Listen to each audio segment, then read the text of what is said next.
Hoy hablamos de información y yo quiero decir ante todo que me parece que la profesión de periodista en el mundo de la comunicación es algo muy complicado y que tiene mucho mérito.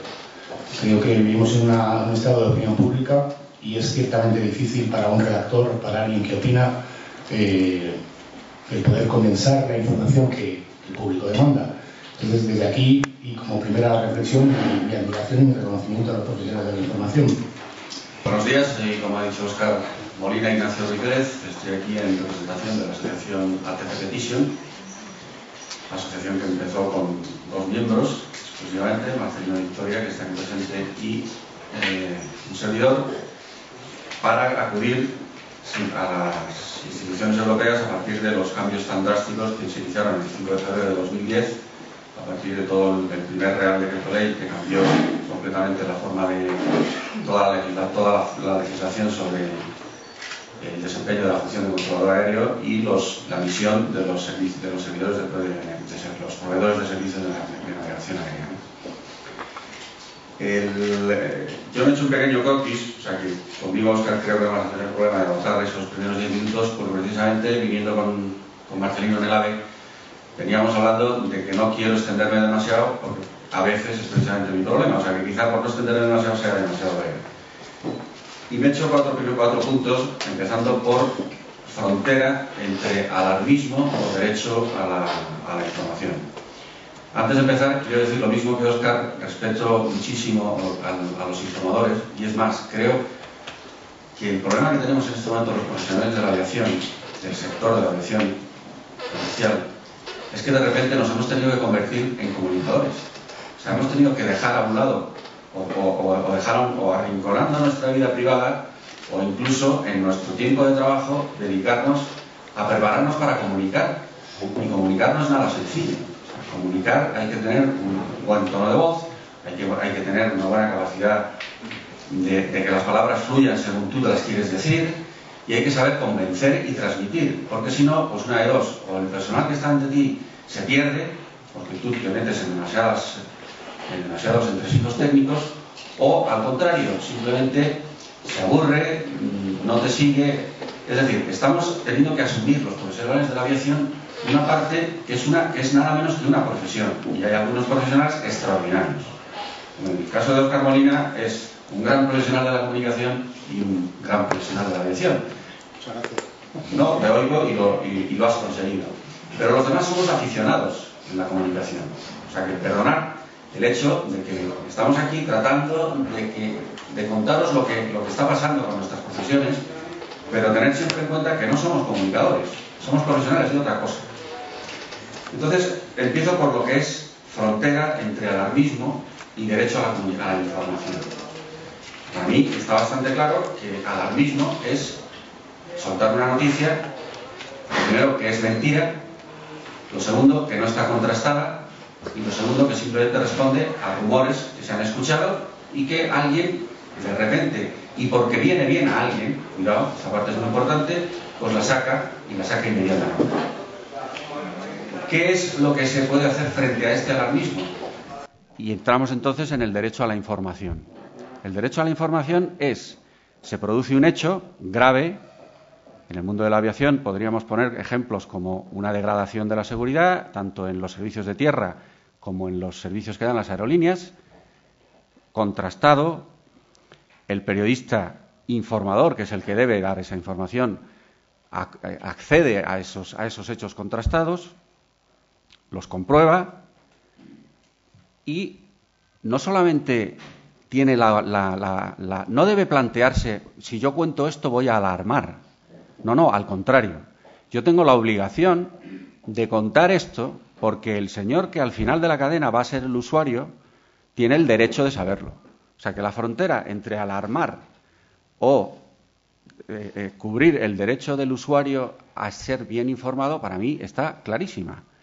O sea, hecho, investigo, contrasto y informo como obligación y como derecho del que va a recibir esa información.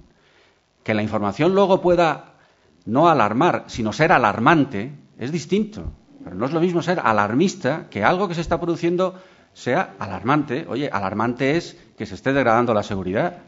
Alarmante es que yo voy a coger un ascensor en un centro comercial, que resulta que alguien me demuestra que no ha pasado los estudios de seguridad necesarios para poder coger ese ascensor, que ha sido aprobado a la buena de Dios y porque a alguien le interesa. Punto segundo. ¿Qué hizo ATC Petition a partir de todos estos cambios drásticos del 5 de febrero? Pues que desaparecieron de golpe y porrazo un montón de derechos que en la Unión Europea el resto de profesionales de nuestro sector mantenían. Y los señores políticos españoles dijeron que estaban haciendo eso para adaptarnos a las leyes de la Unión Europea. Entonces nosotros acudimos al Parlamento Europeo y dijimos, en España está ocurriendo algo que no se ajusta a la ley europea. Ellos lo estudiaron y admitieron que ahí había materia de investigación. El Parlamento Europeo abrió esa investigación. Y eso en ese momento se convierte en noticia. Los propios parlamentarios europeos dijeron, señores, aquí hay un tema muy importante de seguridad aérea. Aquí hay un tema que tenemos nosotros que hincarle el diente. Es más, hubo un diputado español del Partido Socialista que nos acusó de alarmistas y de irresponsables por decir eso allí, y le contestó un diputado francés piloto que le dijo, perdón, de alarmistas nada, que yo soy piloto y en mi tiempo libre me dedico a volar mucho por el norte de España. Menos mal que me he enterado a tiempo de todo esto que están ustedes contando, porque me he librado de volar y de jugarme la vida volando sobre España. Diferencia clara entre un señor que, ¿por qué te dice y por qué te llama alarmista? Porque no le interesa. No le interesa, ¿no? Entonces, esas son fases del que está interesado en que cierta información no salga.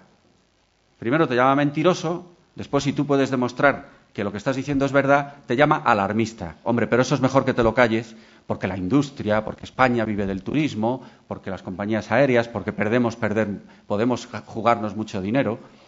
Esas son las reacciones de estas personas, ¿no? Y demostramos que España había ido en contra de la ley de la Directiva 89/391/CEE, y que es la Ley de Prevención de Riesgos Laborales. En España no se habían hecho los estudios necesarios de seguridad previos para cambiar las leyes que se aplican al servicio de control de tráfico aéreo. Con lo cual, aquello quedó demostrado y ellos abrieron esa investigación. Inmediatamente lo pusimos en conocimiento de los medios de comunicación. ¿Cuál fue la respuesta? Pues los medios de comunicación generalistas, cero. Los medios de comunicación especializados, Aviación Digital, Hosteltour, por ejemplo, sí se interesó y sí lo sacó. Europa Press sí se interesó y lo sacó como una noticia. Pero claro, Europa Press, las agencias, aquí tengo a mi lado de la agencia EFE, pues sacan noticias y de esas, creo que funciona así, luego los medios van cogiendo la que le parece. Y claro, en el listado dicen, bueno, esta sí, pero la voy a sacar en esta esquinita, ¿no? Esto en cuanto a la investigación en Europa. A partir de ahí, Europa nos dice, oye, esto os recomendamos que también lo pongáis en marcha en España. Y conseguimos que en España se hagan una serie de preguntas en el Congreso, a partir de diputados, preguntas que quedan sin respuesta, o que el Congreso responde de 3, responde a una con falsedades y las otras 2 las deja sin responder. Una de las diputadas que hace esta pregunta, Ascensión de las Heras, de Izquierda Unida. A nosotros los políticos nos importa muy poco de dónde son. Cuando nos sentamos con un político enfrente, lo que vamos es a decirle, oiga, usted sirve a la sociedad, usted está ahí para atender al ciudadano que le ha votado, y a mí me da igual que sea del partido este, del partido otro, del partido de más allá.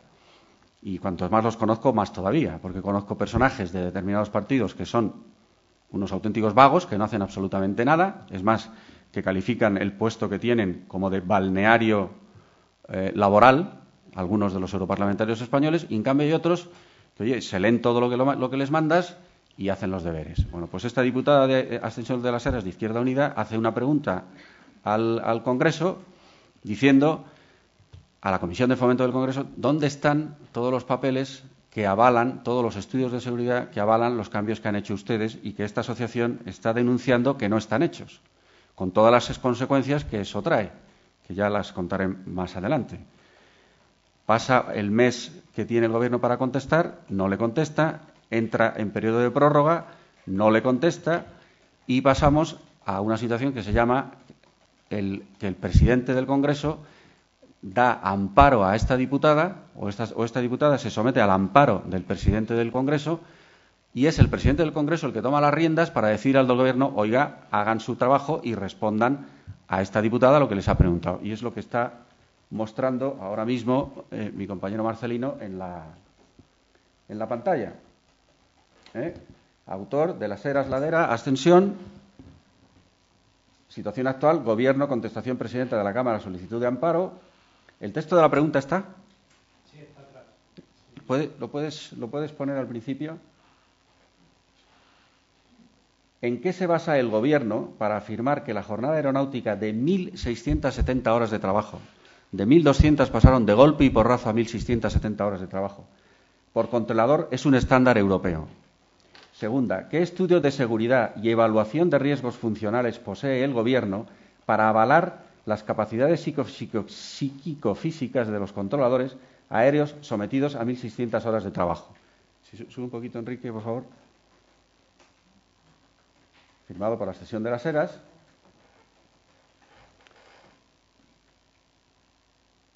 Presentado el 16 de noviembre, situación actual, plazos hasta el 26 de diciembre, contestación del Gobierno a pregunta, no la hay, continúa.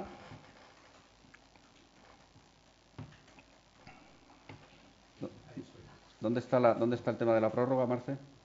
Presidencia de la Cámara, solicitud de amparo desde el 5 de febrero de 2013. Pues no lo veo. Gobierno, contestación del 28 de noviembre, que ya ha terminado esa prórroga. Presidencia de la Cámara, solicitud de amparo desde el 5 de febrero de 2013, curiosamente 3 años después del decretazo.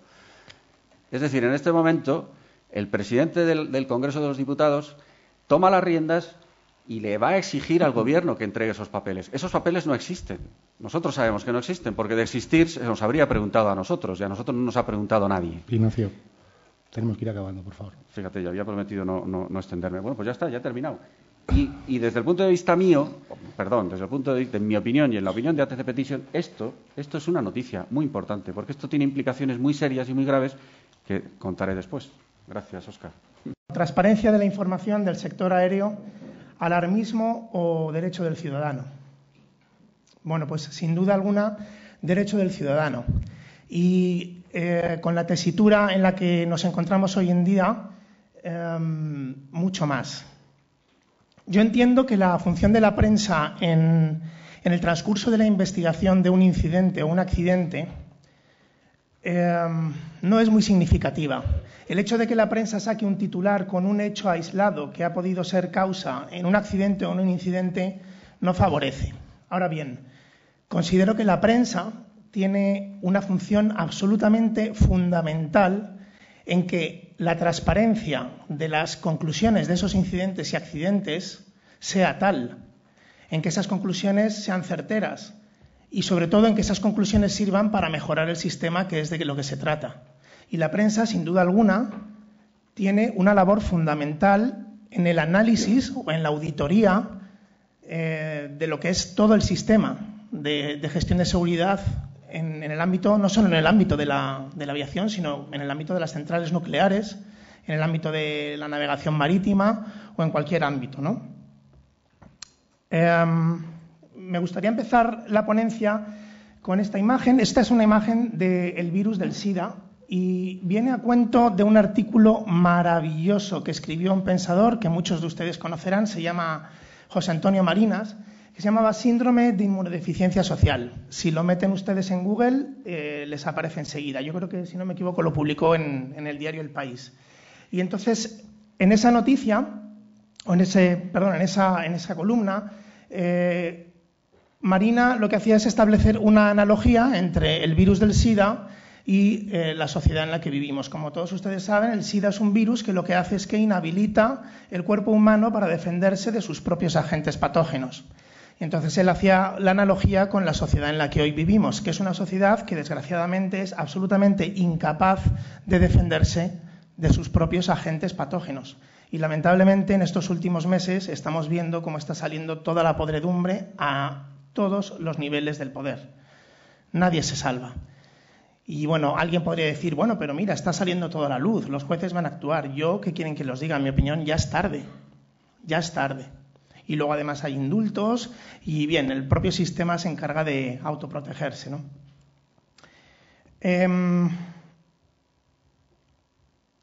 ¿Cuáles son? Bueno, quería empezar con esta imagen, que no lo he dicho, disculpen, porque en el ámbito de la transparencia, en lo que toca a la seguridad aérea, este síndrome de inmunodeficiencia social, a mi juicio, está tremendamente exacerbado. O sea, el sistema ahora mismo no es capaz de protegerse de sus propios agentes patógenos. Los sistemas de gestión de seguridad son inútiles por las causas que les voy a exponer a continuación. Y no funcionan. En general, no funcionan. Por lo tanto, el sistema está tremendamente desprotegido. Y está tremendamente desprotegido en una época que, debido a la crisis económica que vivimos, es tremendamente vulnerable, porque todas las empresas están sometidas a una tensión económica grandísima. Y la seguridad para cualquier empresa supone un coste. ¿De acuerdo? ¿Cuáles son los factores que, a mi entender, influyen en que la situación sea esta? Por un lado estarían los factores sociológicos. Ron Westrum, un sociólogo americano, describió la cultura generativa y patológica. La cultura de seguridad generativa y patológica. No me voy a detener en explicarla, pero fijaros o fíjense únicamente en el primer punto. Una cultura generativa es una cultura que busca activamente toda la información que pueda afectar a la seguridad. Mientras que una cultura patológica es una cultura que no quiere saber. Una cultura generativa es aquella en la que a los mensajeros se les forma y se les compensa. En una cultura patológica normalmente se les tacha de pepito grillo y se les liquida en las organizaciones. Y por último, destacar aquella en la que es una cultura, la generativa, en la que a los fallos humanos se responde con mejoras del sistema para evitar que ese fallo pueda volver a producirse o para que, si el fallo se produce, las consecuencias no deriven en catástrofe. Luego incidiré un poquito más en esto. Como a mí me gustan más las imágenes, una imagen vale más que 1000 palabras, yo identifico la cultura generativa con hacer frente a los riesgos y la cultura patológica, que a mi juicio es la que impera en nuestra sociedad, con esta otra imagen, ¿no? Y luego estarían los factores económicos. La otra vez que intervine en este foro expliqué más ampliamente este gráfico, no voy a ir muy rápido. Este gráfico lo que viene a representar es que para toda empresa la protección supone un coste. Los cursos de formación al personal, los mantenimientos de las aeronaves, las mejoras tecnológicas. Y siempre hay unas tensiones entre las corrientes que van encaminadas a una mejor protección y las corrientes que van encaminadas a obtener un beneficio económico. Estas corrientes son cíclicas, de tal manera que hay épocas en las cuales las empresas, la corriente predominante es la economicista. Normalmente, cuando ocurre un incidente o una catástrofe, la organización se pone las pilas, por así decir, y empiezan a primar los factores o los condicionantes de protección. Este ciclo se reproduce hasta que finalmente se produce una catástrofe. Este ciclo, en la parte descendente, como decía antes, se ve tremendamente acentuado en las épocas de crisis económica como las que hoy vivimos, ¿de acuerdo? Toda la industria, no solo la navegación aérea, está sometida a unas tensiones grandísimas, ¿de acuerdo?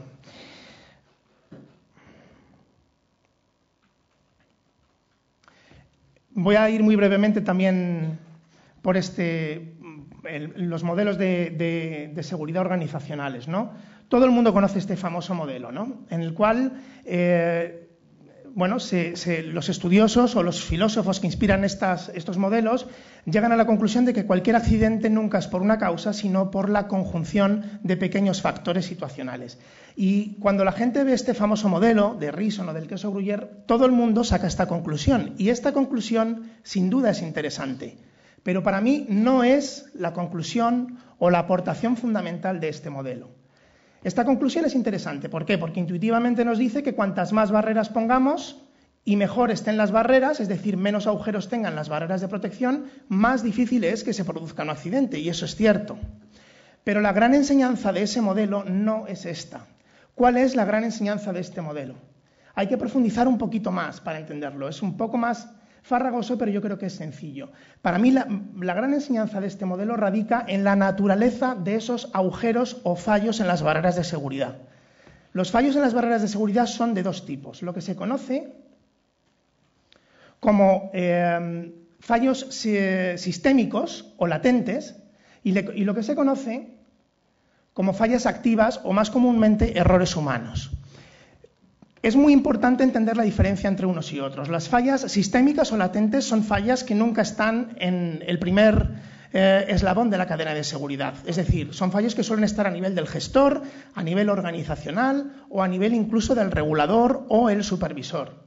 Las fallas sistémicas son fallas que pueden permanecer mucho tiempo en el sistema sin que causen un accidente.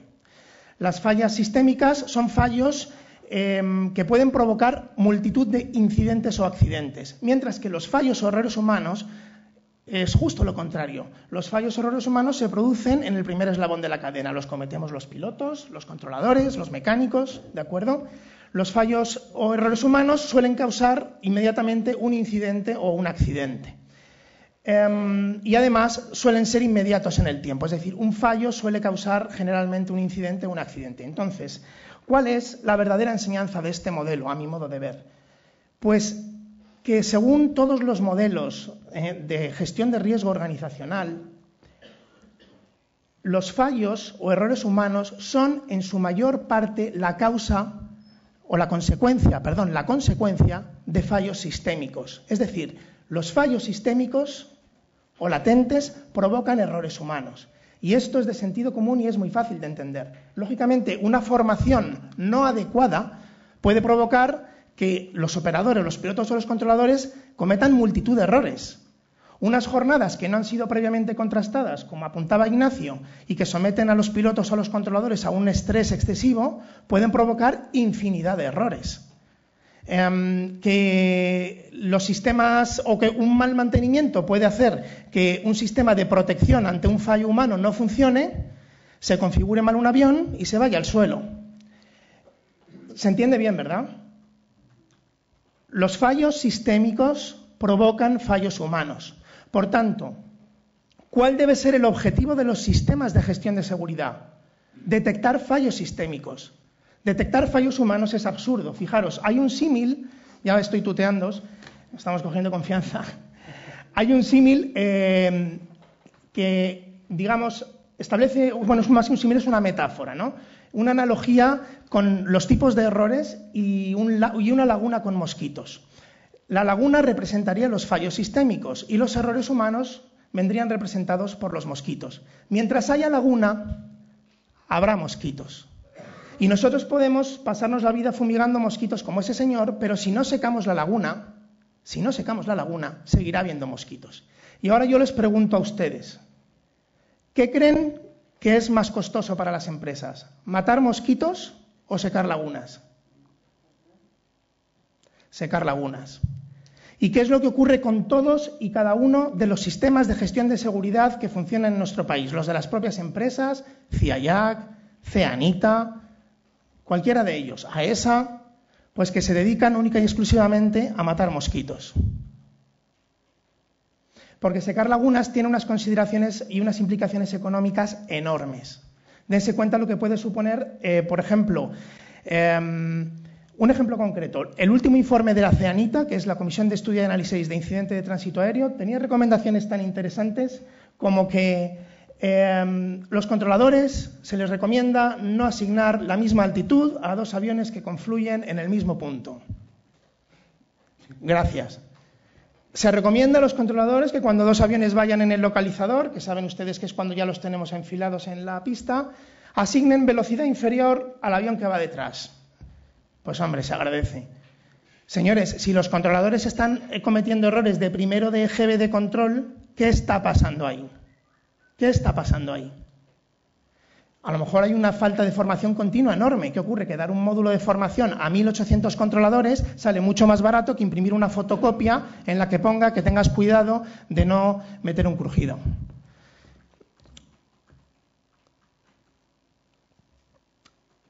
Fijaros, esto es el estudio de la BFU del accidente del lago Constanza.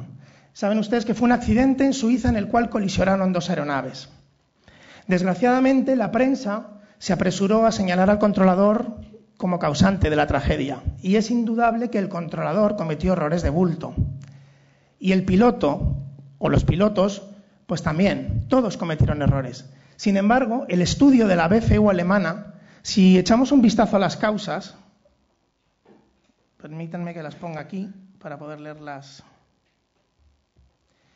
No suministrar suficiente personal controlador, crear un ambiente propicio al accidente, no informar de las circunstancias operativas, no aplicar medidas de evaluación y mitigación de riesgos, no entrenar a los controladores en contingencias y emergencias, no identificar carencias operativas que requieren más personal, permitir prácticas poco profesionales, esta me encanta, no tener en cuenta limitaciones perceptivas y cognitivas. Pero qué inútiles, se les ha olvidado poner que el controlador les dio el mismo nivel. Si se dan cuenta, todas estas causas son sistémicas. Todo esto va a atacar a la laguna. Sabe Dios lo que habrá costado secar esta laguna, ¿no? Bueno, David. Acabo. Por último, en este modelo de las barreras de seguridad hay múltiples barreras, ¿no? La formación, las regulaciones y sin duda la prensa constituye una barrera más. Sin duda alguna. Tienen los periodistas un papel fundamental como auditor de nuestro sistema de seguridad, ¿de acuerdo? Si la prensa falla, se produce la catástrofe, pero lo que nos enseña el modelo es que con que solamente uno de estos factores no falle, ¿y por qué no? Bien puede ser la prensa, pueden hacer una contribución grandísima a la seguridad aérea. Y por mi parte eso es todo. Muchas gracias. Yo soy piloto de Iberia retirado por la fuerza, es decir, despedido por defender la seguridad en vuelo, muy motivado por el tema de la seguridad y con los periodistas también. Yo tengo entendido que este tema de hoy va más vinculado con el periodismo, no con asuntos particulares o concretos.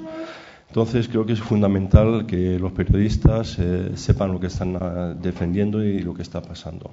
La palabra alarmismo, pues yo la verdad es que lo he interpretado de otra forma. Yo sí soy partidario de crear la alarma, pues una alarma fundada. Es decir, si hay un riesgo para el pasajero, informar a todo el mundo. ¿Para qué? Para que la gente tenga miedo y exija a las autoridades que cumplan con la normativa, con la inspección, por ejemplo, y que no se tape nada. Entonces, creo que es fundamental, primero, una educación a los periodistas, que se cree un grupo de periodistas profesionales que conozca lo que es un avión, lo que es el control, lo que es el mantenimiento. Y igual que hace la Marina Española con otros periodistas para informar de cualquier actividad de la Marina. De esta forma evitaríamos, pues, como vi ayer por la televisión en TV2, H24, unos comentarios absurdos de un señor que la verdad me ponía de los nervios hablando del conflicto de ayer de Iberia. Y entonces, claro, de esas tertulias que todo el mundo habla, da igual, que hoy toca hablar del problema de Iberia, otro día del accidente de Hispaner, otro día toca hablar de los peces que vienen en el fondo del mar, lo saben todo, pero no saben nada y hacen un daño enorme. Entonces, sí, yo creo que sí que hay que crear alarma y que los periodistas tengan la libertad de actuar, porque creo que es la base de la prensa. Ahí fuera en el muro hace muchas referencias a esa libertad, ¿no?, de expresión. Yo recuerdo cuando estaba en la comisión técnica en SEPLA de seguridad en vuelo, pues hemos contactado con mucha prensa, hemos tratado de denunciar ciertas actividades irregulares que ponían en peligro la vida de los pasajeros. De hecho, muchos pasajeros han estado en peligro. Yo aún recuerdo aviones de Iberia, no voy a dar nombre de la compañía, cruzando el charco sin indicación de combustible, por ejemplo. Una tontería, pues se caen, no pasa nada. Tú lo recuerdas y yo los he visto. ¿Eh? Que tú lo recuerdas y yo los he visto. Sí. Y sigue sucediendo. Entonces, me acuerdo de un grupo de periodistas que estuvo muy interesado en publicar una serie de artículos al respecto, y sus jefes le dijeron claramente: esto se corta ya, si no estáis despedidos. Entonces creo que es fundamental que un periodista se mueva con libertad, sin presiones de sus jefes, igual que un controlador a la hora de tomar la decisión, aunque se equivoque, y un piloto, lo que llamamos nosotros el criterio facultativo del comandante, que es el mismo que el de los jueces. Un juez tiene libertad para opinar y para castigar a alguien. También se cometen errores. Pues el juez que se equivoque muchas veces pues lo quitas del juez. El piloto, comandante, que se equivoque muchas veces, en su criterio, lo quitas del comandante. Y el controlador, exactamente lo mismo. Pero mientras hay que poder tener esa actitud de defensa. Y el periodista que malinforme, que manipule la información, hay que hundirle en la miseria. Pero yo creo que es fundamental que el periodista vaya con la verdad por delante. Es para mí uno de los puntos importantes. Después hemos hablado un poquito de los medios. Hay unos medios también en caso de accidente que forman parte del tema de hoy. ¿Cómo funcionan? Bueno, pues en los libros funcionan fenomenal. Hay unos protocolos, como hemos visto el de OACI 285, que da unas pautas para actuación en caso de accidente, de atención a los pasajeros heridos, a los familiares, a los fallecidos. Esos protocolos están en el papel, como todos los procedimientos para las emergencias. Todo está en el papel, pero después no se cumple. Y incluso si se cumplieran, nunca se llega al nivel previsto. Y además es todo muy local. Por ejemplo, un accidente en Madrid, pues ha sido un caos. Cuando hubo lo que pasó con Hispaner. Imaginaros que el avión, en vez de caer ahí, cae ahí en medio del campo en Albacete. Pues estos son temas que hay que resolver y exigir, además, que haya un protocolo, que haya simulación, que haya un proceso un poquito más rápido, diría yo, ¿no? Yo sé, por ejemplo, que se coge un manual de una compañía aérea, tampoco voy a decir nombre, un manual Iberia, y vienen unos protocolos. Si uno se lee ese manual, la seguridad está garantizada en absolutamente todos los puntos, y quien viole esa seguridad será severamente castigado. En mi caso personal, el mismo mes que me despidieron, el protocolo de Iberia era: ningún comandante aceptará un avión si el mantenimiento no le firma la actitud del avión para volar. ¿Cuál fue la realidad? Pues como le interesa a la compañía que el avión hubiese vuelo, usted vuela el avión porque se lo digo yo. Oiga, que es que no me ha firmado mantenimiento. La contestación al parte de vuelo por una avería grave que tenía el avión, que ponía en peligro al pasaje. Usted ya deja de ser comandante, usted está despedido. No ha habido movimientos de los periodistas, no ha habido apoyo en ningún sitio. Nosotros hemos hecho manifestaciones en Velázquez, los pilotos, vestidos de uniforme, con la boca tapada con esparadrapo, lo llamamos los lunes al sol, y Óscar los conoce muy bien. ¿Alguien lo ha visto en los medios de comunicación? No. ¿Por qué? ¿Cuál es el poder que hay detrás, no de los periodistas, sino de los que controlan la prensa? Bueno, pues eso es el reto. Aquí, señores, los periodistas tienen que ser libres para manifestar, tienen que ser justos, no tienen que ser troleros, tienen que decir la verdad, estar informados, tener una formación. Y con eso, creando la alarma correcta en el ciudadano para que exija al gobierno el cumplimiento de todas las previsiones que hay de protección, ahí creo que vamos a conseguir algo. Y eso es lo que yo os invitaría. Nada más, muchas gracias. Aviación Digital lo que ha procurado siempre es practicar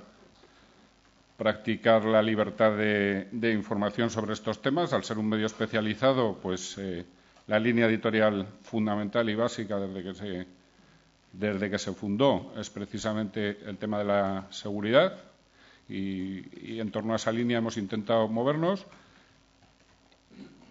Hemos intentado también, o seguimos intentando a diario, al ser un medio especializado, pues ser lo más estrictos posibles con la información en lo que se refiere a la parte técnica. Bueno, como todos los medios tenemos algunos gazapos, algunos errores que procuramos subsanar. Precisamente gracias a la inmediatez de ser un medio digital se pueden subsanar rápidamente. Y luego, cuando tenemos que afrontar una situación de crisis, nosotros sí que tenemos un procedimiento, una situación de crisis, un incidente o un accidente grave. Tenemos un procedimiento. Y ayer, releyendo precisamente la circular 285 de OACI, pues hace referencia a ella, ¿no?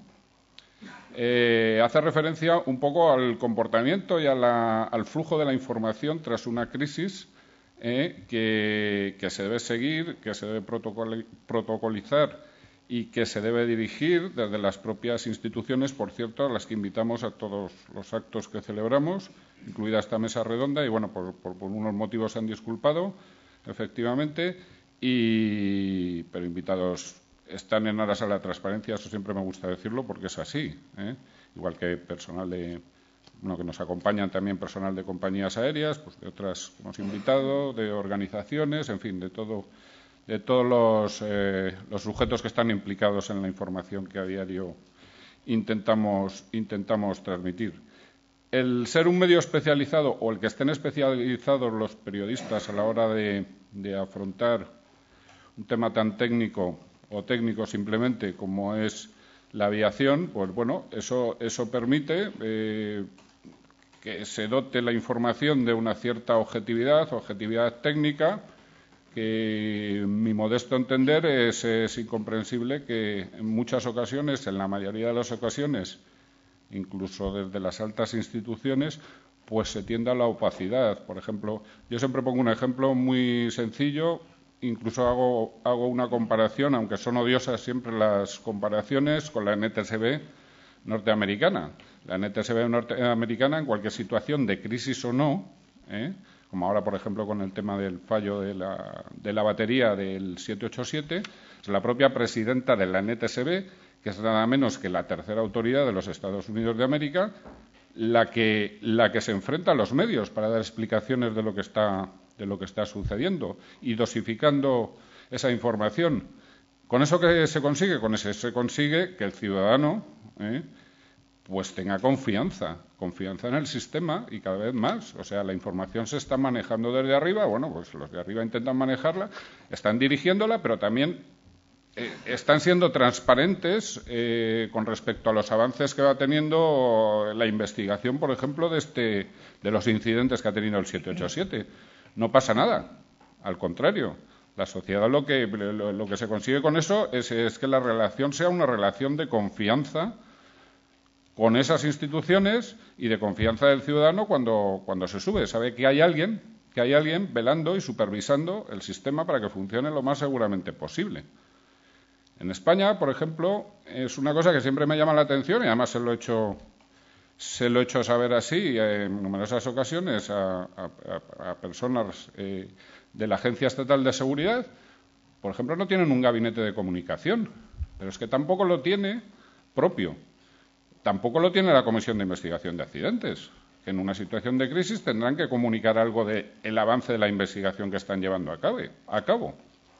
Por supuesto que hablando de hechos factuales, siguiendo un procedimiento, en fin, pero la información tiene que... El problema es cuando no existe esa información y los medios empiezan a buscarla por otros medios sin tener la referencia de los oficiales, que es lo que normalmente pasa en una situación de crisis, y a partir de ahí se empieza a descontrolar, empieza a entrar el bucle informativo en una dinámica que al final lo que crea es inseguridad en que cada uno está cumpliendo la función que tiene que cumplir.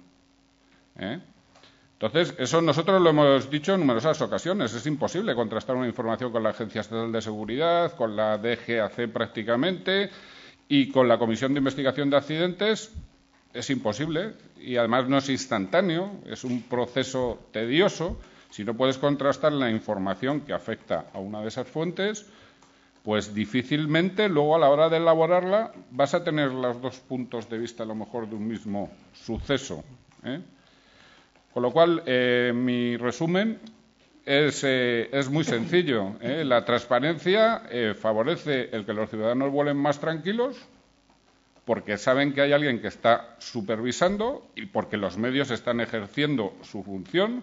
Yo siempre digo que uno de los eslabones de la cadena de seguridad son los medios, porque si no se denunciaran en aviación, como en tantas otras cosas, determinadas situaciones incorrectas o de no cumplimiento de los estándares de seguridad que hay, pues efectivamente no se conseguiría que quien tiene que hacerlo y quien debe hacerlo, aunque no lo haga en muchas ocasiones, corrigiera esa tendencia de la inseguridad.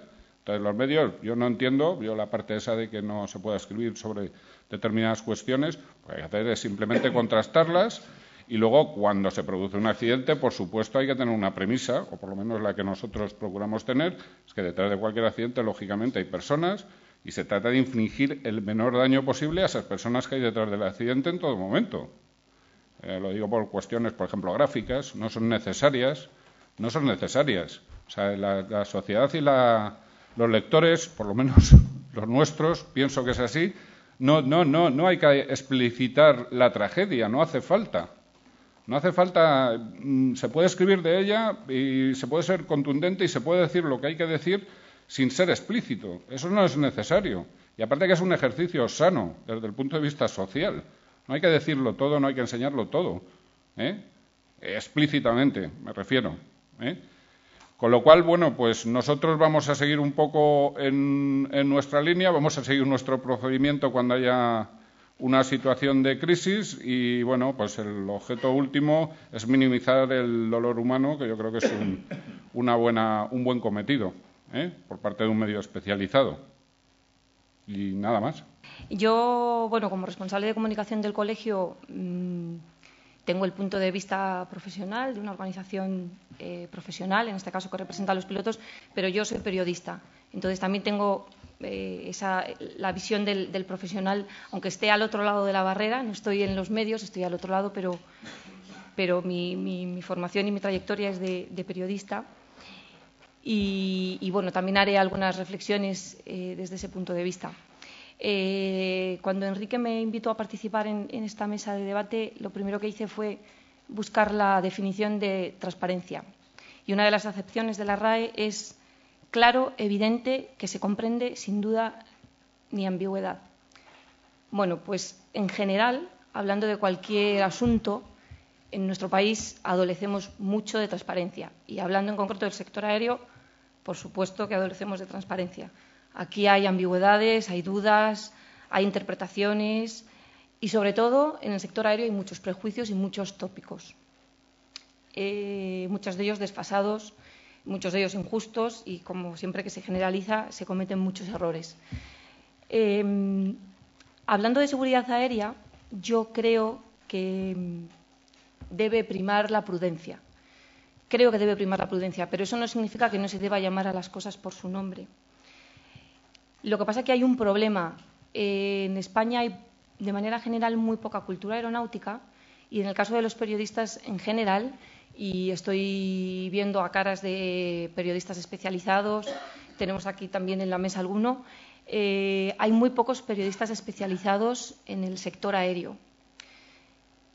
Esto, si lo combinamos con otros factores como la presión, las prisas, la falta de análisis y el exceso de opinión, pues genera que muchas veces la información del sector aéreo no sea todo lo mesurada, compensada y equilibrada que sea necesario.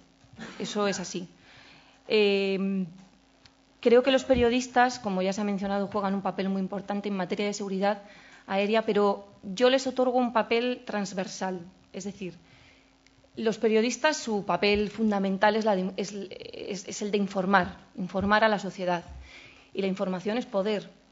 Una sociedad informada va a ser una sociedad más exigente, más crítica y va a tener mucho más conocimiento de causa de lo que se trae entre manos. La sociedad española, en materia de seguridad aérea y en materia en general del sector aéreo, no está suficientemente informada. Y eso es un problema para los ciudadanos y para los usuarios del transporte aéreo. También es cierto que una persona ajena a este sector, ¿cómo puede conocer los fallos que hay en materia de seguridad? No lo puede saber de ninguna otra manera que no sea a través de las informaciones que publican los periódicos o de las noticias que escucha en la radio o ve en la televisión. El usuario del transporte aéreo, al final, ¿en qué se fija? Pues en factores más comerciales, que el vuelo salga en hora, que el billete no le cueste mucho.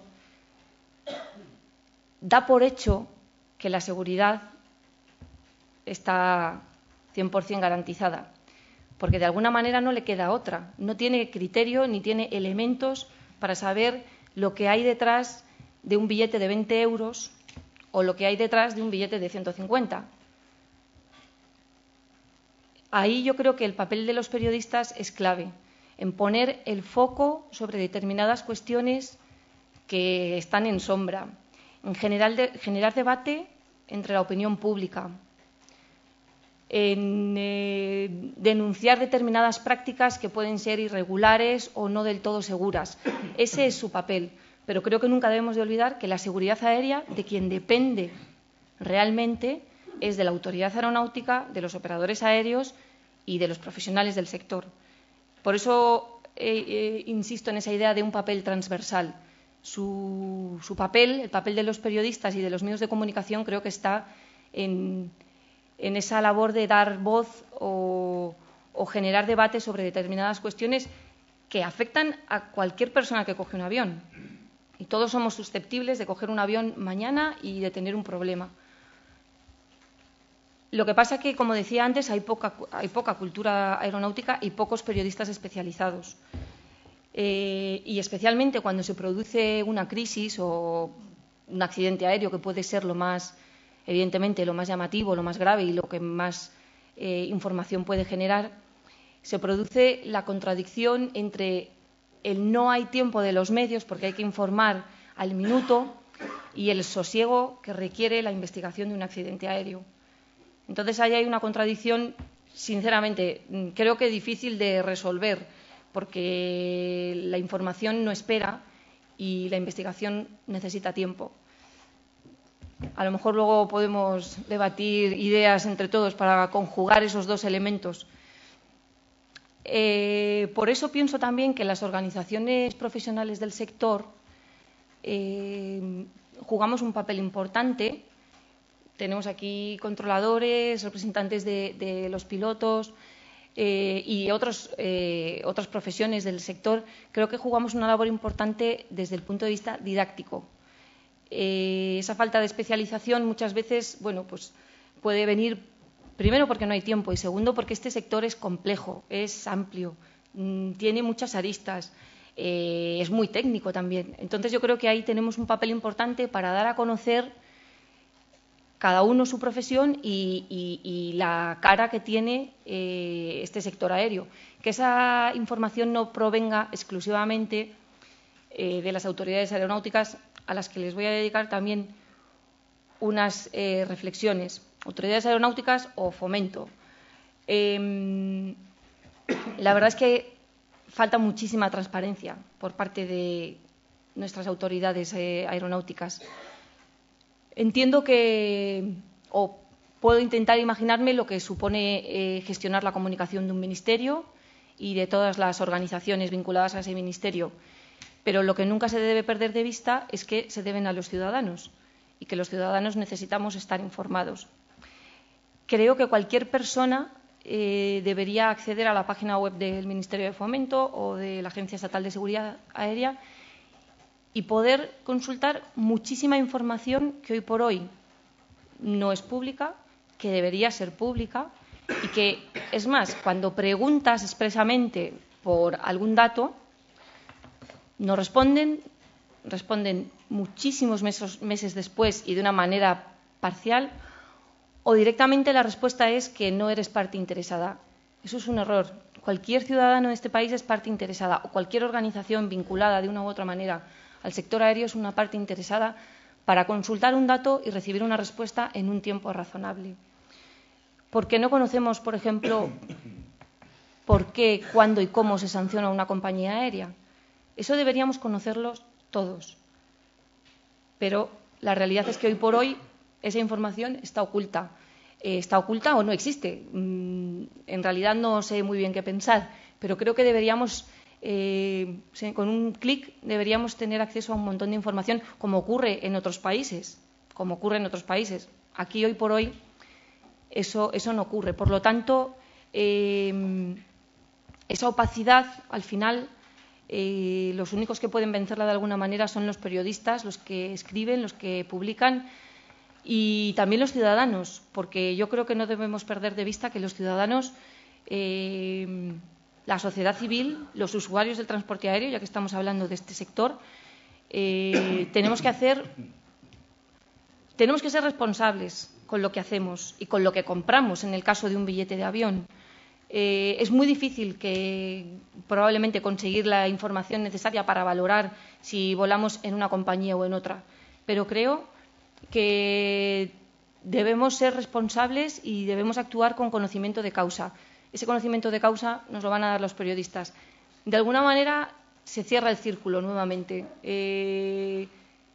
Los medios de comunicación tienen un papel fundamental en la sociedad civil y la sociedad civil necesita los medios. Por lo tanto, de alguna manera creo que somos aliados. Bien es cierto que luego los medios de comunicación son el cuarto poder, hay muchos intereses, hay muchas presiones, hay mucho dinero en juego y eso también influye.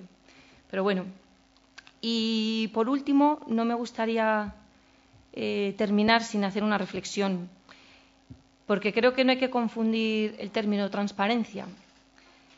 Y quiero aprovechar para decir que una filtración en ningún caso es un acto de transparencia, sino muy al contrario.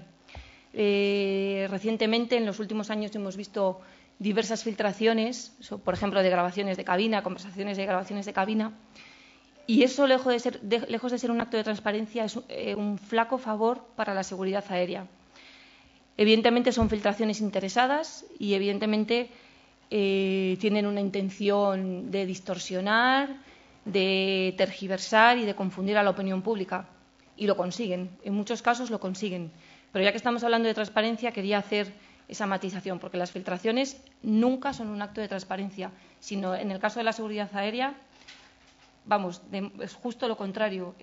Solamente son un acto, en todo caso, de enfangar mucho más la información relativa a un accidente o a un incidente o a cualquier suceso relacionado con la seguridad aérea. Nada más, muchas gracias. Gracias a ti, Sonia. Me vas a permitir que te haga una pregunta. Te la voy a hacer a ti y luego, si queréis, hablamos de ello en el debate.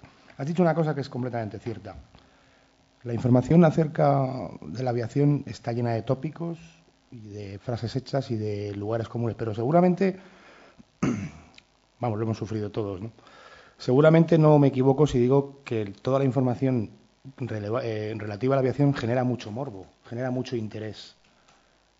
¿Los tópicos son producto del interés o es al revés?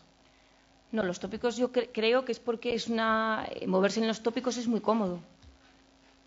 Lo difícil es romper los tópicos y los estereotipos. Y sobre todo a determinados grupos y a determinados colectivos y a determinados intereses les viene bien alimentar los tópicos. O sea que hay un interés antes del tópico, podemos decir. Sí, probablemente, en muchos casos sí. Muy bien. Nos quejamos de la falta de especialización en temas aeronáuticos. Es cierto, en este momento, si hubiésemos hablado hace años, sería diferente. Ahora también podemos achacarlo, pues, como todo, ¿no?, a la crisis. Es decir, los medios de comunicación cada vez tienen menos gente, no diríamos profesional, entre comillas, pero menos gente preparada, y hay más gente que está preparada, pero en un nivel inferior, puesto que están empezando a desarrollar la profesión. Entonces, se encuentran un poco perdidos. Pero bueno, vamos a dejar eso a un lado porque es cuestión de la crisis, ¿no? O sea, es como pasa en todos los sectores. Pero las reflexiones que yo quiero dejar es, primero, nos estamos moviendo dentro del sector aeronáutico en que hay una cultura de la opacidad tremenda, tanto por los medios oficiales como por diferentes organizaciones. Es decir, hemos asistido, yo desde el año 97 que llevo estos temas, he estado una vez nada más en un observatorio del COPAC, que me sirvió de mucho, donde me explicaron por qué vuela un avión. Yo más o menos lo sabía, pero me parece estupendo que me expliquen por qué vuela un avión y por qué un avión no se cae. Y podemos hablar también, y hablamos en el observatorio de vuestro, hablamos también, por ejemplo, de los problemas que tiene una compañía aérea cuando da emergencia para aterrizar antes que otra, de lo cual estuvo fenomenal. He estado una vez con AENA, he podido entrar una sola vez en estos años, calculen, del 97 al 2012, los que van, una sola vez en una torre de control para ver cómo funcionaban los controladores. Es decir, he estado una sola vez viendo mantenimiento en Iberia, es decir, etcétera, etcétera, etcétera. Es decir, no tenemos una capacidad de que, quizá por ser un medio generalista, a lo mejor, si fuese un medio especializado, se tiene más oportunidad. Para pertenecer a un medio generalista y tan especial como es el de una agencia, pues no tenemos esa posibilidad. Eso quiere decir que, igual que yo, muchos compañeros míos les ha pasado lo mismo. Que algunos tenemos más interés o menos interés, o más deseo o menos deseo de aprender o de saber, bueno, pues eso ya un poco va en la persona, ¿no? Pero no se nos permite acceder a, digamos, a esos conocimientos. Hay que buscarse la vida como se pueda, con lo cual a veces se busca y no se encuentra. Otra idea que quería dejar es que, una pregunta que tengo por aquí apuntada es que cómo comunican las autoridades aeronáuticas en España. No comunican. Sinceramente, o sea, no comunican tarde, mal y nunca, o no comunican. Y tiene razón en lo que decía, tú les pides una información y nunca jamás te dicen, sí, mañana te la damos. Y el mañana es como decían un amigo mío que vive en Australia, que en Australia hay dos palabras en castellano, dentro del idioma australiano. Una es siesta, que todos sabemos lo que significa, y otra es mañana. Mañana quiere decir que, pues algún día te contarán algo, ¿no? O sea, muy divertido. Otra reflexión es... yo creo que quede bien clara, es las limitaciones que tenemos los periodistas. En mi caso es diferente, al ser una agencia no tenemos publicidad, pero ustedes sean conscientes de la limitación que tiene un periodista cuando va a informar, porque un periodista tiene una limitación que es el medio en que trabaja, la empresa en la que trabaja, de qué vive esa empresa, y si tiene una publicidad o no de determinado medio de transporte que puede en un momento determinado cerrar el grifo y tú te puedes encontrar en un problema. Es decir, tenemos unas limitaciones feroces. Digo que no es el caso nuestro en el sentido de que, bueno, al ser una agencia y no tener publicidad, no tenemos problema, pero yo reconozco que muchos medios la tienen y sobre todo muchos diarios tienen eso. Otra cuestión es, efectivamente, lo que decías tú antes, Enrique, que efectivamente hay personas detrás de un hecho importante y en este caso yo voy a hacer una afirmación un poco, no sé si fuera de tono, un poco fuerte. Yo sentí vergüenza ajena cuando cierto periódico, no voy a decir el nombre, creo que hay quien lo sabe, cierto periódico publicó en primera página una fotografía del accidente de Spanair, donde se veían los restos de la ropa, de las cosas que estaban por allí. Sentí 2 días vergüenza ajena. La primera es cuando comunicó el primer día del accidente, achacando el accidente a la falta de medios que tenía Spanair, que estaba en un proceso de venta, compra-venta, que no lo compraba nadie. Y segundo, o sea, que había bajado mucho su valor. Y segundo, la fotografía esa. Ahora, yo sentí vergüenza ajena, entendí el porqué. Es decir, tienen que vender periódicos, hay que vender. Y la venta es, si yo veo un kiosco, a ver qué es lo que elijo, pues elijo lo más espectacular, eso es lo que vende. Y eso es la manera de vender. Con lo cual, digamos que hay una frontera entre lo que es el alarmismo y lo que es el derecho a la información del periodista. Yo lo dejaría simplemente como una reflexión para acabar ya y entrar a un debate, si queréis, que puede ser mucho más interesante que lo que yo pueda decir, y es que lo importante no es alarmismo o no alarmismo, es cómo se da la información. Es decir, cómo se da la información al ciudadano. Eso es realmente importante. Y ahora corremos un riesgo, todos, y son las redes sociales. En las redes sociales entra todo, basura y no basura, y se genera una gran reacción a favor o en contra. Es decir, ahora un periodista no informa si hay una compañía que funcione mejor o peor, sino que el ciudadano al volar puede entrar a la red social y saber si tal compañía tuvo un retraso, si tuvo un accidente, tuvo un problema, lo que sea. Es decir, hay que tener mucho cuidado porque estamos generando un gran conflicto entre lo que es el profesional, que cuenta cosas, y las redes sociales, que somos un poco todos.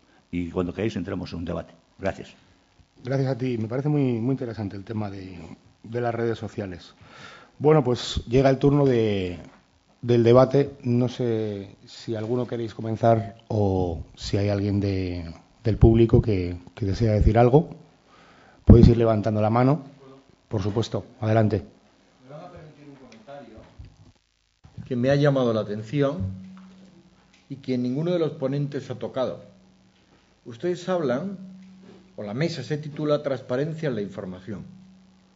Nadie ha dicho que en España no existe la ley de transparencia. Nadie ha recordado que España, junto a Luxemburgo, son los 2 únicos países europeos que no tienen ley de transparencia.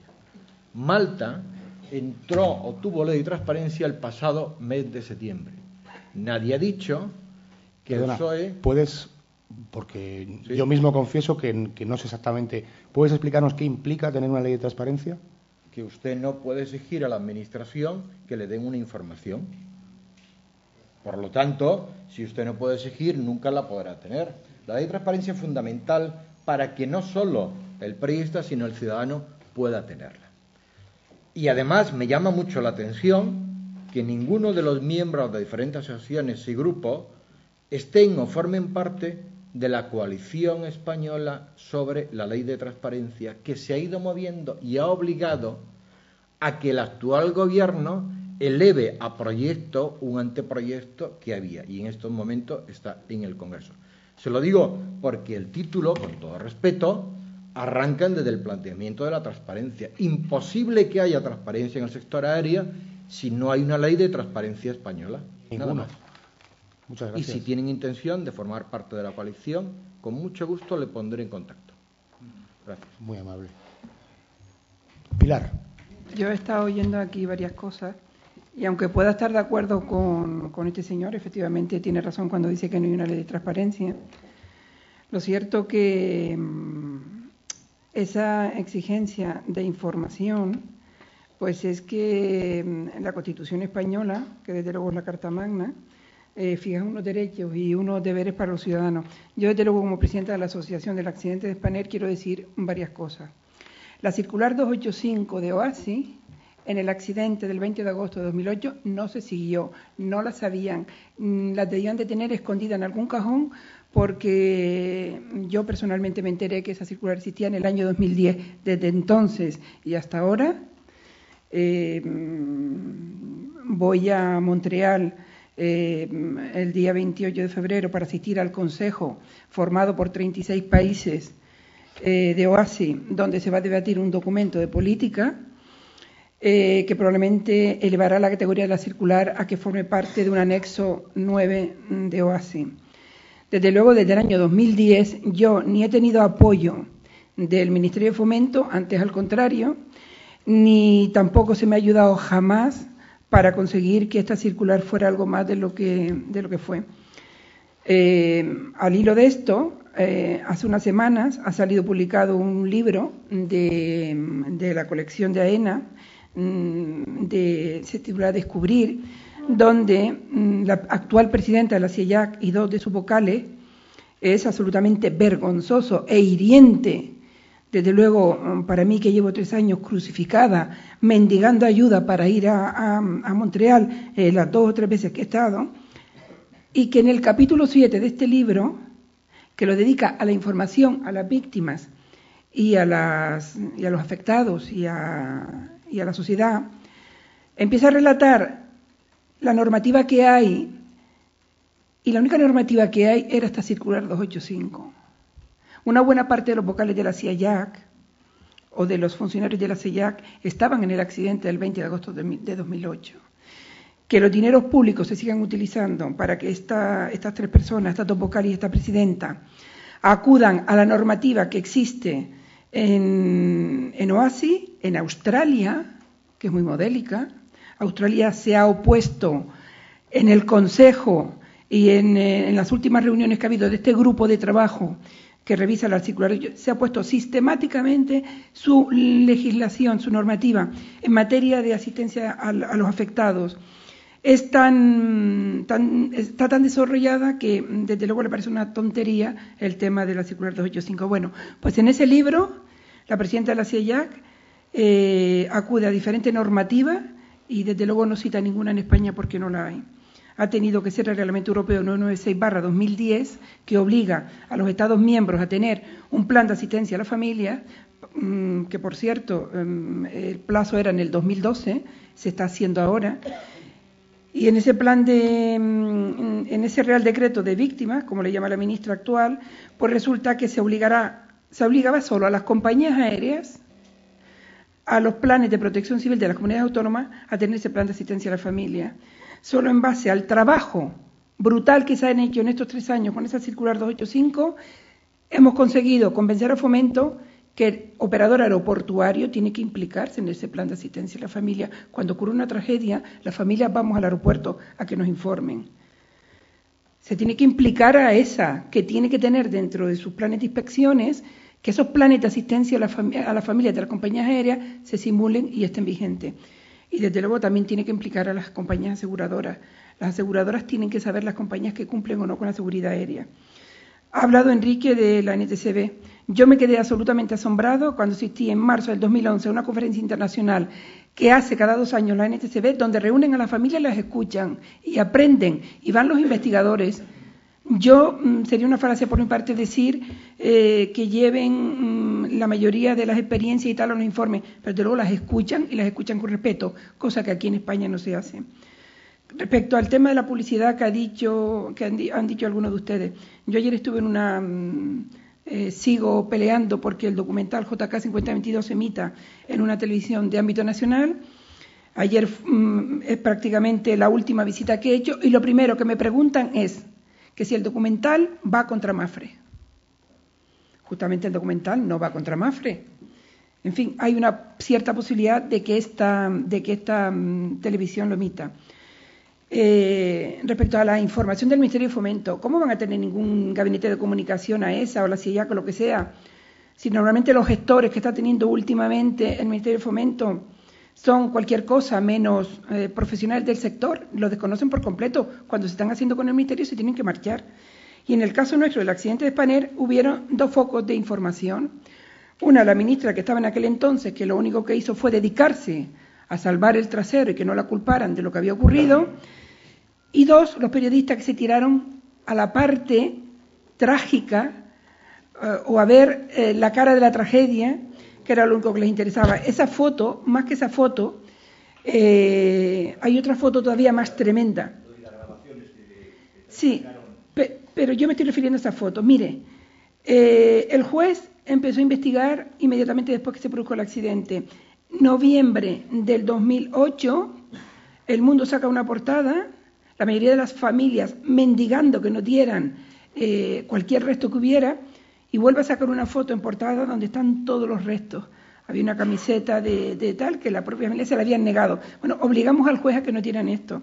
Desde luego, si ese tipo de información es lo que hay y mañana se vuelve a producir otra tragedia y aquí lo que no interesa un periodismo serio que investigue las causas del accidente, aquí opinó todo el mundo. Y al hilo también de lo que decía, yo me he negado a que el documental se emita en una televisión de ámbito nacional porque aquí hay unos que no son periodistas, son tertulianos o colaboradores.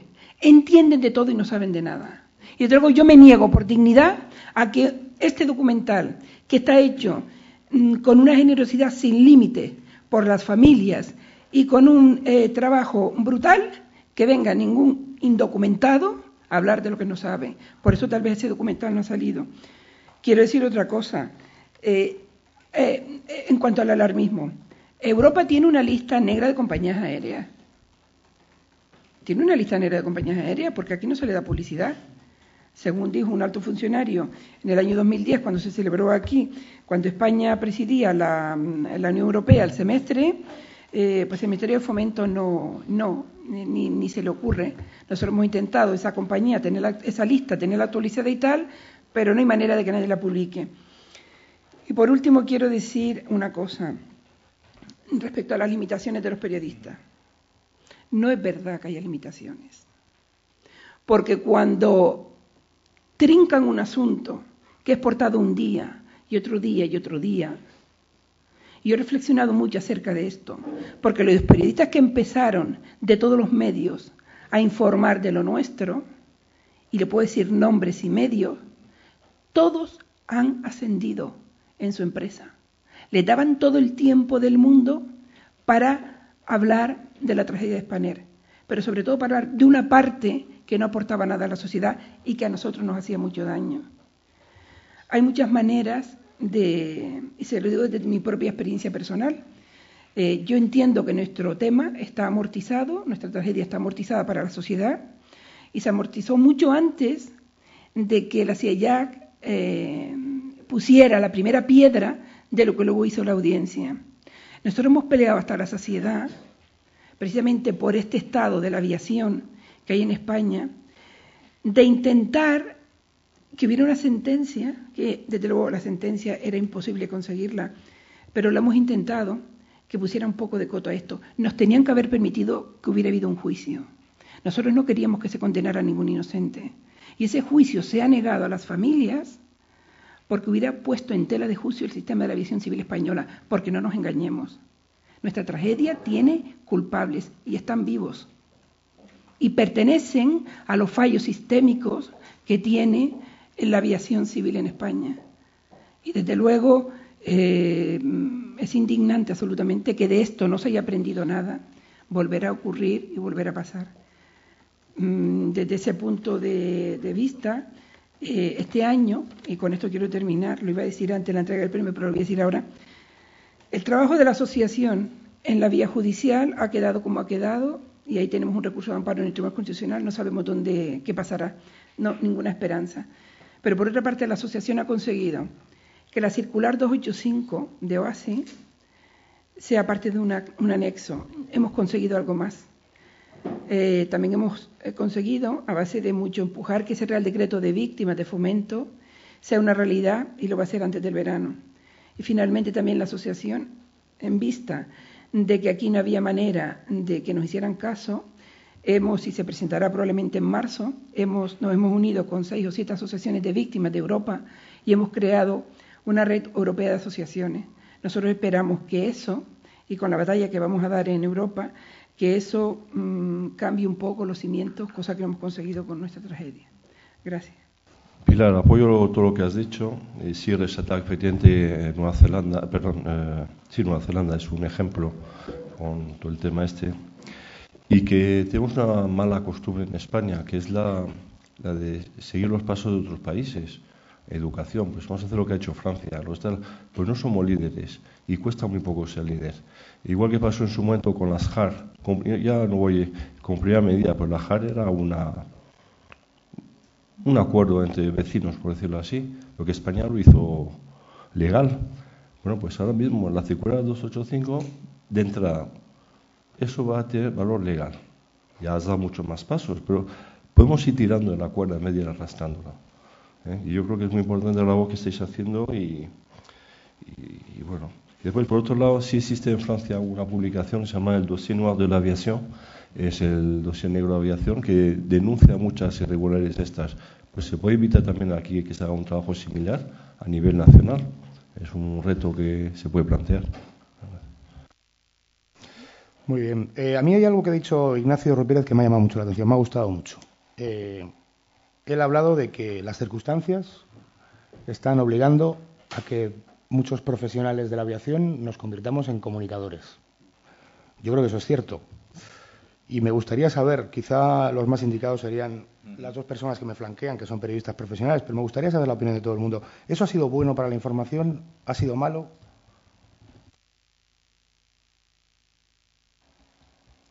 Yo creo que es bueno que los profesionales tengan voz y expliquen su punto de vista o hagan las reflexiones que consideren oportunas en cualquier circunstancia. Sí que es verdad que ahora, y en el caso concreto de los controladores, los últimos años han sido especialmente agitados y conflictivos y les ha obligado a dar la cara más que antes, pero creo que es bueno en cualquier situación, cuando las cosas vienen bien dadas y cuando vienen mal dadas. Los profesionales tienen que tener voz y voto y tienen que ser escuchados y tienen mucho que decir sobre los temas que les competen. Sí que es cierto que yo creo que para hablar de operación aérea nadie mejor que un piloto y para hablar de control aéreo nadie mejor que un controlador, que son los expertos y los que conocen a fondo esa materia. Entonces, sí, probablemente, sobre todo algunos colectivos se han visto obligados a hacer de comunicadores, pero creo que es bueno, creo que es positivo. Otra cosa es hacerlo, bueno, pues a lo mejor a marchas forzadas, pero creo que es positivo. Felipe. Sí, hombre, es positivo, pero el gran problema es que muchas veces, como ellos son los técnicos, tan sumamente técnicos y tienen un lenguaje tan específico, no se les entiende bien. Entonces yo creo que había que tener un cierto apoyo de algún profesional de información que sepa cómo transmitir los conocimientos. Es decir, siempre hemos dicho todos, incluso cuando vamos a la universidad o en el colegio y tal, que qué gran profesor era aquel, el problema, cuánto sabía, pero el problema es que no sabía cómo comunicarlo. Entonces, hay que saber cómo comunicar las cosas.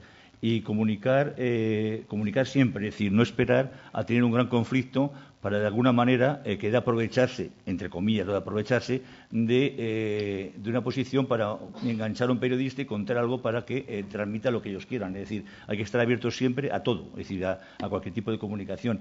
Y fundamentalmente yo creo que es fundamental el saber cómo transmitir las cosas. Yo puedo saber mucho de química, de física, o de literatura, pero si no sé transmitirlo y si uso un lenguaje que, vamos, a mí, yo voy a poner un caso así muy rápido, yo leí un libro, no voy a decir de quién, en una ocasión que me interesaba mucho y tuve que leerlo con un diccionario de español al lado porque había usado unas palabras que yo no entendía. Entonces, cada página que leía acotaba las palabras y luego la buscaba a ver qué es lo que decía, con lo cual, bien, aprendí mucho, pero tuve que leer el libro 5 veces, al final casi lo dejo. Bueno, a mí me gustaría que esto siguiera siendo dinámico de alguna manera. Yo no sé si alguien quiere decir algo, pero sí estoy casi seguro, ¿ves?, de que tanto Ignacio como David se han quedado con ganas de decir cosas.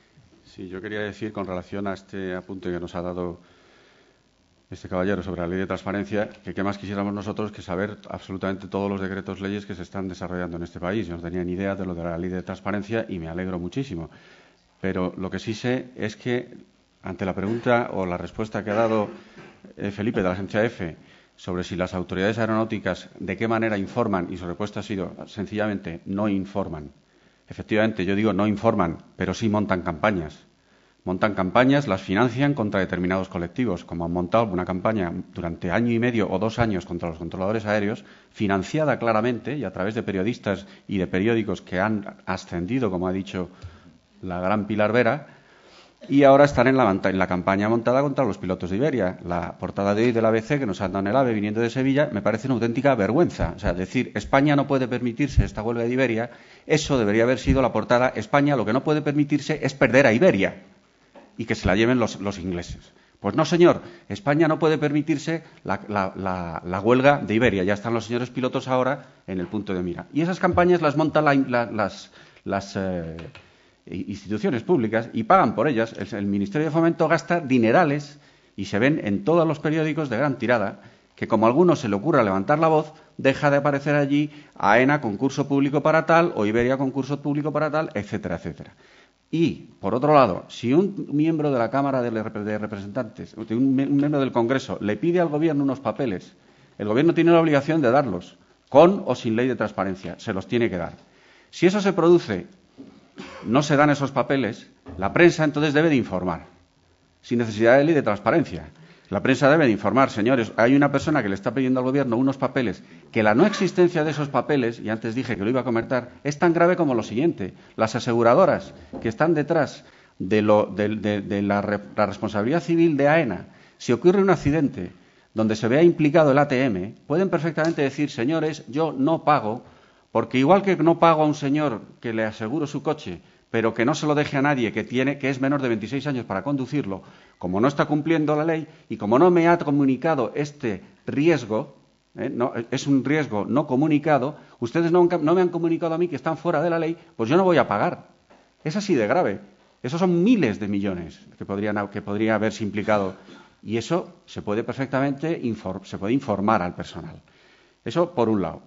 Que el director de Televisión Española, y perdóname Pilar que lo diga, tú en Antena 3 te obligaron a que los cantamañanas profesionales de la tertulia y que lo mismo hablan de las ponedoras de huevos que de los Boeing 737, pues tú dijiste, no señor, con 2 narices como las que tienes. Pero que el director de Televisión Española te diga, el documental es magnífico, pero es un debate cerrado por la sociedad y entonces no lo voy a abrir, es una auténtica vergüenza. Cerrado, es un debate cerrado y ya no lo vamos a abrir. Es una vergüenza, yo lo digo aquí hay periodistas, me gustaría verlo mañana en alguna portada, o me gustaría verlo mañana en algún sitio. El director de Televisión Española dice que el debate, que el accidente del Spanair 5022, JK 5022, es un tema cerrado. Hay un documental sensacional, que lo aclara, muchísimo mejor que muchos de los documentales del Discovery Channel que nos están poniendo el Air Crash cada 2x3 y que me parece sensacional.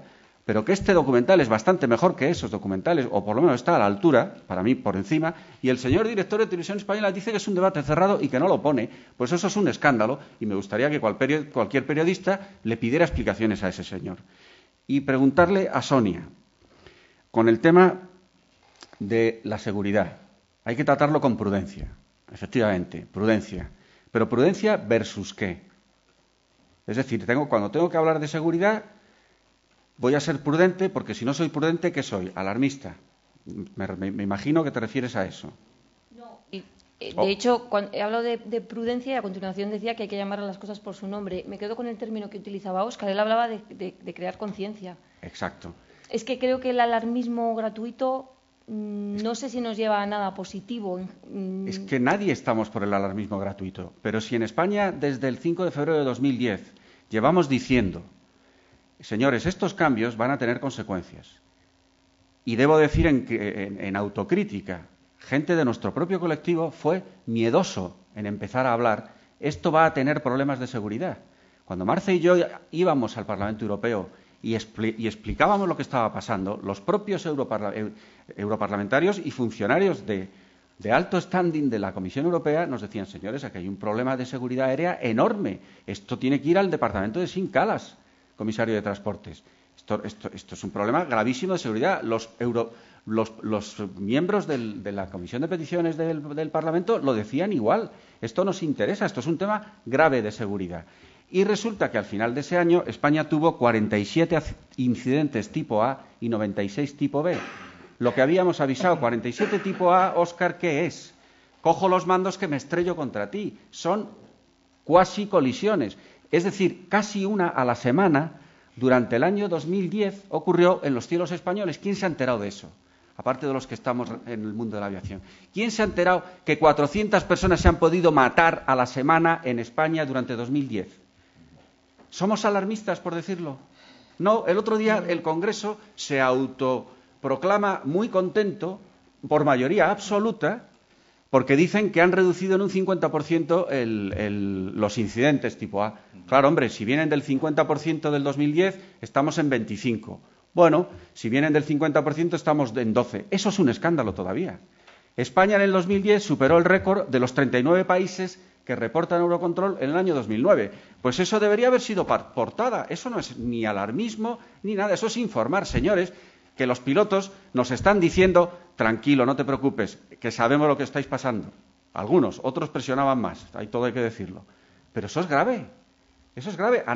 Nadie llama alarmista a la Guardia Civil porque hace un reporte cada lunes. Este fin de semana se han matado 200 en la carretera.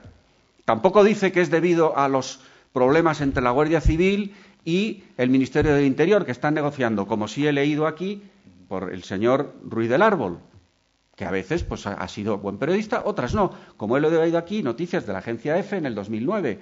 El señor Blanco le dice a los controladores del aeropuerto de Barajas que se dejen de huelgas encubiertas. Eso es una sin sustancia, porque ni los controladores del aeropuerto de Barajas actúan por su cuenta, ni negocian un convenio por su cuenta. Sencillamente, cuando hay mucho tráfico, hay atascos. Tenemos un problema de capacidad y nada más. Pero siempre que se dice a la vuelta del Puente de la Constitución se produjeron retrasos, como siempre en todas las fiestas.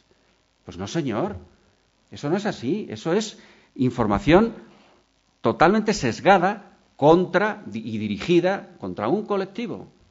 Entonces, 3 puntos. Las instituciones no informan, pero montan campañas y se gastan el dinero en esas campañas. Segundo, están obligadas a contestar a los diputados y no lo hacen. Tercero, es muy grave eso que está ocurriendo de que España no tenga papeles que avalen los cambios que se han hecho. Muy grave. Y no lo veo en ningún periódico. Hosteltour, porque nos sigue, y este caballero que hay que ponerle en los altares. Como por supuesto, junto a Pilar Vera. Gracias. Sí, adelante. Quiero decir una cosa. Alarmismo. ¿Quién pone el cartel de alarmismo? Porque tú dices que informe un piloto, que informe un controlador.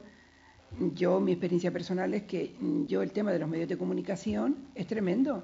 Te llevan a un programa donde dan 3 minutos y donde pretende. Al final, ¿qué he aprendido? Que hay que dar un titular. Y un titular suele ser alarma pura y dura.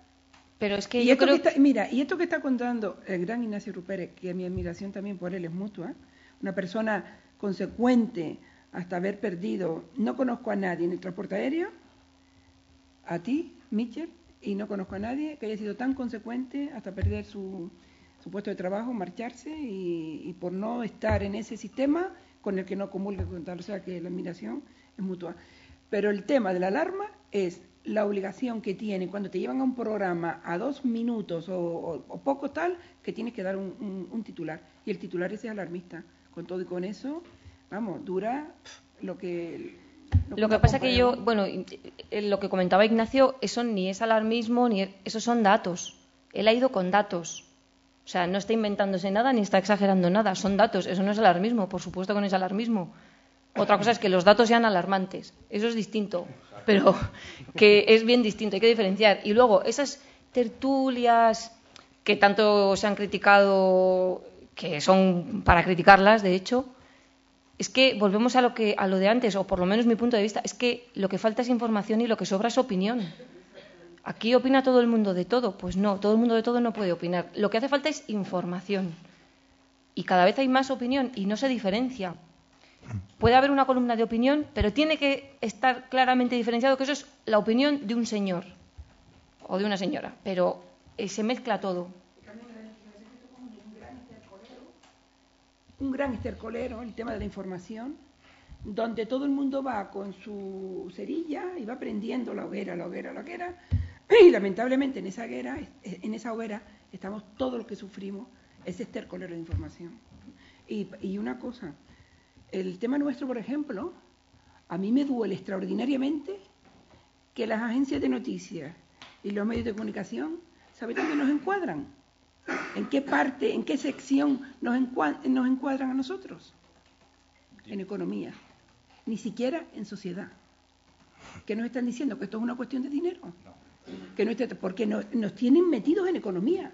La agencia F, perdona. economía. Ahí sí que, Europa Press, economía. Me vas a perdonar, pero ahí no estoy de acuerdo contigo. Efectivamente, está en economía, pero te voy a decir por qué. Porque es un tema que llevo yo y además no me reconoces, pero yo estoy contigo en ruedas de prensa y yo llevo el accidente de Spanair de que se produjo. O sea, que yo la primera vez que te estoy viendo. No, pues yo he estado contigo en ver la rueda de prensa. Pero es que a lo mejor al final está más desaparecido. Pero sí, si buscamos teletipos te saco. ¿Dónde he estado? No, vamos a ver. Nosotros, es decir, los medios de comunicación tienen estructurada sus páginas de secciones de una forma muy determinada, en general. En la agencia F lo discutimos en un modo determinado porque nosotros lo metemos en transporte y el transporte está dentro de economía.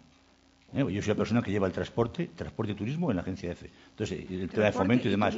Y entonces, sí, bueno, pero el turismo es una cosa colateral, es decir, cuando hay algo. Pero el transporte es fundamental. Entonces, yo llevo el transporte y entonces el transporte está dentro de economía. Estuvimos discutiendo una temporada si había que meterlo de alguna manera cuando comenzaron con los tribunales, que es cuando yo ya lo he dejado un poquito más de lado, si había que meterlo directamente en tribunales o se metía en sucesos.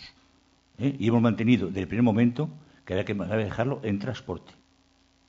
Y ahí lo tenemos. Y está en economía, porque economía, el transporte pertenece a economía. Ahí es donde está, simplemente. Ahí sale. No y siento, me ha recortado un poco la barba, a lo mejor es que me conoces con la barba más larga. Yo de quien no me acuerdo, de un periodista del país, sí. Con el que es el único periodista con el que de luego no quiero ni hablar con él, sí. Porque desde el primer momento vio esto como una cuestión de dinero. Bueno, indemnizaciones millonarias y tal. Y encuadrar esto en un tema de economía, ponlo por lo menos en sociedad, pero sácalo de economía. Pero es que en economía hay más cosas. Pues digo que nosotros el transporte tenemos dentro de economía, o sea que está encajado. En el caso de ¿sabes lo que pasa? ¿Sabes lo que pasa? Que como resulta que Mapfre lo que quiere zanjar este tema es con la misma cantidad que le pagó a sus consejeros el año pasado. Le pagó a sus 8 consejeros 11,7 millones de euros. La oferta que ha hecho por todos los fallecidos y supervivientes, 12,6 millones de pesetas, de euros. Que esto esté metido en economía, a mí digo, pues que ya están considerando una cuestión de dinero. No, pero vamos, yo digo que en nuestro caso, o sea, yo te puedo hablar, en general no lo sé. Es que en todos está en economía. Es que al final, en este país, no hay más que, o sea, en este país no hay más que dos platos en la balanza, que uno es política y otro es economía. Lo demás está todo mezclado de tal manera que tú ahora coges cualquier cosa que veas y eso política o economía. Y lo podemos ver a apreciar hoy simplemente una noticia. La sociedad no existe para los medios de comunicación. Existe, pero sociedad es una sociedad.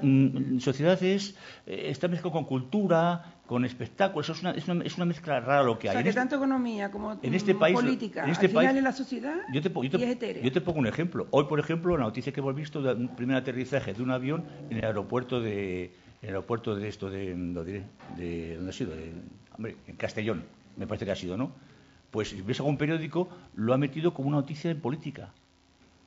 O sea, que el propio medio de comunicación y los propios periodistas están, pues en ese estercolero que yo decía, que están muy confundidos, ¿no? No, confundidos no. Lo que pasa es que tú tienes una organización, en cada medio de comunicación tienes una organización. Si cogemos un periódico, cualquier periódico, lo vamos analizando y tenemos una serie... ¿No estará el error ahí de los medios de comunicación de no ponerse al día, de no evolucionar? Porque tal vez esa estructura que me estás diciendo era buena para otros tiempos. Pero, por ejemplo, la versión digital, especializado netamente al 100%. Sí, claro, pero es que esos especializados no son generalistas. Bien, vale. O sea, un periódico tiene no tiene muchas cosas especializadas. Bien, es que no me has dejado terminar. No, te dejo terminar. Versión digital, especialista en transporte aéreo 100%. Medios generalistas del tipo que sea, y las estructuras, desde luego, no están ni muchísimo menos adecuadas, porque si tenemos en cuenta que tú has dicho que transporte y turismo relacionado con la economía, y hay un tercer actor dentro del transporte, turismo y economía, que son las víctimas de accidentes aéreos. Yo no sé lo que va a ocurrir cuando aquí hayan 1.000 muertos por temas de accidentes aéreos. Sí, habrá que en fin, como la víctima del terrorismo, en 30 años, 1.000 muertos, y al final consiguen un estatus propio. Tal vez los medios de comunicación tendrían que plantearse si con la tragedia nuestra no es el momento de cambiar su propia estructura, de adaptarlas a la realidad, de sacar esto de economía. A nosotros como víctimas nos hace daño. A mí personalmente me hace daño. ¿Me vais a...? Perdón. No, es que no. ¿Sabes qué pasa, Pilar? Que hay alguien por ahí detrás. Nos queda un minuto. Y hay alguien por ahí detrás que quería decir algo.